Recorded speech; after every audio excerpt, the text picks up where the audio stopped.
हालांकि बीपीएससी ने फिलहाल सिर्फ उच्च माध्यमिक का ही रिजल्ट जारी किया है और रिजल्ट में सबसे बड़ी बात है कि जिन विषयों के लिए परीक्षा ली गई थी उनमें से अधिकांश विषयों में बड़ी संख्या में पद खाली रह गए हैं।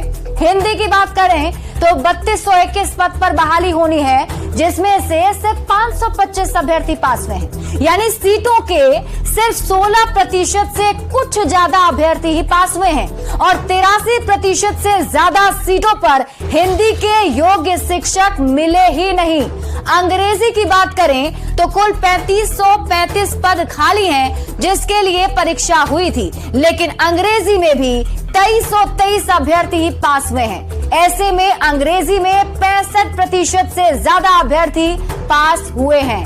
उर्दू में बात कर लें तो 1749 पद खाली हैं, लेकिन सिर्फ 165 अभ्यर्थी ही परीक्षा में शामिल हुए थे और उनमें से 145 अभ्यर्थी पास हुए हैं। ऐसे में अगर देखा जाए तो उर्दू के लिए सिर्फ करीब 8% अभ्यर्थी पास हुए हैं और करीब 92% सीट खाली रह गई है। वहीं मैथिली में 158 पद पर बहाली के लिए परीक्षा ली गई थी, जिसमें से सिर्फ 48 अभ्यर्थी पास हुए हैं। ऐसे में मैथिली में करीब 70% सीट खाली रह गई है। संस्कृत की बात कर लीजिए। संस्कृत में 1289 पद के लिए परीक्षा ली गई थी, जिसमें से सिर्फ 258 अभ्यर्थी ही सफल हुए हैं। ऐसे में साफ है कि लगभग हर विषय में बड़ी संख्या में पद खाली रह गए हैं। हालांकि बीपीएससी ने कट ऑफ मार्क्स में 5% की छूट भी दी है, जो सभी वर्गों के लिए लागू होगा।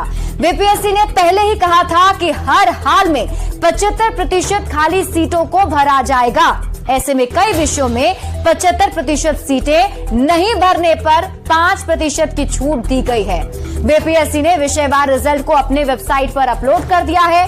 रिजल्ट जारी होने के साथ ही सफल अभ्यर्थियों को जिला भी आवंटित किया जा रहा है। ही ज्वाइनिंग प्रक्रिया भी शुरू हो जाएगी।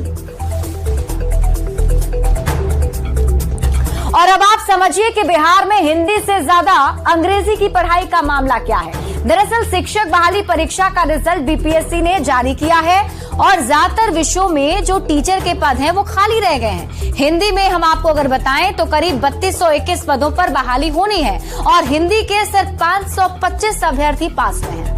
अंग्रेजी विषय की बात कर लीजिए तो इसमें 3535 पद खाली हैं, जिसमें से 2323 अभ्यर्थी पास हुए हैं। अंग्रेजी में इतने लोगों के पास हुए तो मतलब हिंदी से भी ज्यादा अंग्रेजी विषय में बहाली हुई है और परीक्षा में दूसरे राज्यों के अभ्यर्थी भी शामिल हुए थे। बावजूद इसके पदों को भरा नहीं जा सका, मतलब कि योग्य शिक्षकों की बहाली नहीं हो सकी है, क्योंकि आप सोचिए आधे से ज्यादा